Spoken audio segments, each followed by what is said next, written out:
My name's Steven Marte. My name is Luis. Pradhan. Our presentation is called Get the Lead Out, the Water Crisis of Newark and Flint. In the next few moments, we will unravel the layers of complexity surrounding the water access, quality, and challenges faced by the cities of Newark and Flint. This presentation aims not only to inform, but to inspire conversations, actions, and a shared commitment to securing one of the most basic of our human needs, water. We will start off by explaining what is going on. Lead is a dangerous neurotoxin, which lies at the core of the water crisis in Newark and Flint. In Newark, the discovery of record high lead levels in school water in 2016 signaled a deeper issue stemming from corroded century old lead pipes scattered throughout the city. This problem has grown in older homes and low income areas with lead based paint and plumbing. Children facing lead exposure are vulnerable to lower IQ and behavioral issues, as well as issues in school, while adults may grapple with nerve, kidney, heart problems, and reduced sperm count. Pregnant women and infants are particularly at risk, as even minimal exposure can cause irreversible harm. These are all effects of what this water crisis is capable of doing to the citizens of Newark and Flint. Quickly, I would like to give you some stats on Newark's water crisis. Even though no amount of lead in water is safe, the standard limit for lead in water is 15 parts per billion. Newark at one point has 55 parts per billion. 30 Newark schools had above 15 parts per billion levels in 2016. And in a 6 month monitoring period, the federal action level of 15 parts per billion was exceeded in at least 22% of drinking water samples. 10% of samples exceeded 27 parts per billion, nearly twice the action level. An estimated 200,000 residents of Newark have been affected by the elevated levels of lead in the water supply. Now I would like to give you some stats on Flint's water crisis. As I previously stated, the standard limit for lead in water is 15 parts per billion. Flint at one point had 100 parts per billion. Tens of thousands of Flint's residents were exposed to dangerous levels of lead, and outbreaks of Legionnaire disease killed at least 12 people and sickened dozens more. In just a small number of months, residents were twice advised to boil water because of the presence of dangerous levels of bacteria. 66% of households reported one or more adult members with at least one behavioral issue more than usual. 51% of households felt the physical health of at least one member had worsened due to Flint water crisis.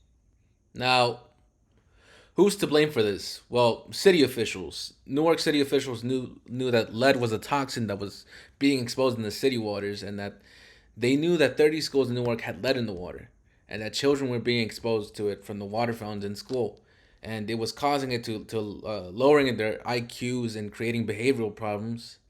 And for adults, it was developing health problems, including nerve, kidney, and cardiovascular issues. And all the city could say is that the level of lead in the water was low, but it was actually higher than the standard limit. The organization in charge of the water was Newark Watershed Conservation and Development Corporation. And during this time, people were losing their jobs in the city. Cops, secretaries, and clerks. And meanwhile, the director of the Newark Watershed Conservation and Development Corporation, Lisa Watkins, she was spending the money on fancy dinners, going out with her friends, eating lobsters, crab, filet mignon, but using the Newark taxpayer money. And according to the New Jersey.com article, Watershed Director took Newark for millions. Comptroller says by David Giambuso. He states that Watkins, the former director of the Newark Watershed Conservation and Development Corporation, a decades old nonprofit organization that until recently ran the city's water infrastructure, and she wrote unauthorized checks for herself to the tune of $200,000, the report says. Now, $200,000, that should have been going towards the water and the health of the people of Newark. But she was eventually arrested and found guilty on widespread mismanagement and illegal activity at the Newark watershed. In fact, she had previously pleaded guilty to charges of conspiracy and filing a false income tax return. And according to the NewJersey.com article, ex Newark watershed director sentenced to 8 years of kickback scheme by Karen Lee, it states that Miss Watkins worked at the watershed for 34 years and ran the agency from 2007 to 2013, and she admitted taking kickbacks after handing out 1 million worth of contracts to her friends and ex-husband, prosecutors said. She also admitted that she unreported her income by $316,000 and that she struggled with gambling addiction during the last 5 years at the watershed and has attended Gamblers Anonymous meetings. And when the people of Newark found out about this, they were angry, they were outraged, and of course, lawsuits emerge. And it's interesting because the situation parallels with the Flint water crisis. The fact that their local governments have no respect for its own citizens speaks volumes. They would rather spend the money elsewhere than for the community. And in Flint, Michigan, the city council needed to make some budget cuts. They decided not to renew the contract with the piping treated water coming from Detroit. Instead, what they did was they decided to get pumping water from the Flint River as a cheaper alternative. The Flint River was a disposal site for untreated waste from local industry plants and car factories. And when they started using this water, immediately citizens began complaining about the filth, the look, the smell, and the taste of the water. And guess what the problem was? There was lead in the water. Dozens of people got sick. There was like this pneumonia outbreak. A few people died, but a lot of people got sick. And the local government didn't do anything about it. They didn't take action until they got sued. And what's fascinating about this is that history repeats itself. It's surely not the first time that we've had devastating consequences in Newark. The Newark riots of 1967 was the downfall of the city. It's been half a century since then, and the city's still recovering. And generations that lived through this are traumatized from the experience. They feel as though they can't trust the government. So who can they trust? Well, there's hope. Well, not from the government, but from a nonprofit organization called the Newark Water Coalition.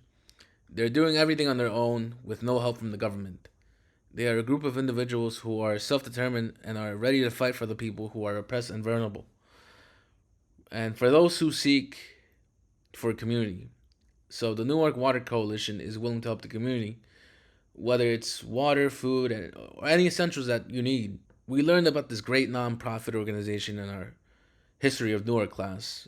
One important thing I learned from Newark Coalition is you have to become informed, you have to do research, and it's important to educate others on the water crisis. What Newark can do to make change and what is being done to help. Here are solutions on what Newark can do about this. A $120 million deal between the city and Essex County will replace 18,000 underground lead pipes so the element can no longer leach into the drinking water.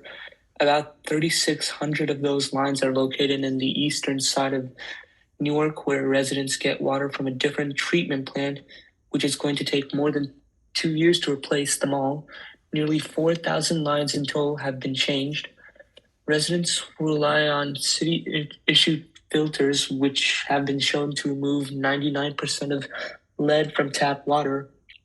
The federal court has made approval that the city has also provided at home water filters to about 40,000 households. New Caucus, NRDC, Newark, and the DEP reached a proposed settlement agreement to this. The agreement requires the city to continue its rapid pace of fully replacing lead service lines from the main water pipe to people's homes. They will also continue to provide free water testing to residents, as well as free filters and replacement cartridges to eligible homes during the term of the agreement. Use cold water for cooking and preparing baby formula. Do not cook, drink, or prepare beverages from the hot water tap. If you need hot water, draw water from the cold tap and then heat it. Do not use water from the hot tap to make baby formula. If you have not had your water sampled, or if you know or suspect you have a lead service line, it's recommended that bottled water can be used for drinking and preparing baby formula. Do not boil water to remove lead. Boiling water will not reduce the lead. Test your water for lead. Replace plumbing fixtures and service lines containing lead. The city is conducting a lead service line replacement program to assist property owners with the replacement of their lead service line at no cost. And finally, remove and clean aerators, screens, and plumbing fixtures. Over time, particles and sediment can collect in the aerator screen, usually found at the tip of indoor faucets, and you can regularly remove and clean aerators, screens, and remove any particles. Thank you guys for listening to our presentation. And we hope you learned something on these water crises that we're having in Newark and Flint. And on that note, cheers to progress. Cheers. These are the sources we used.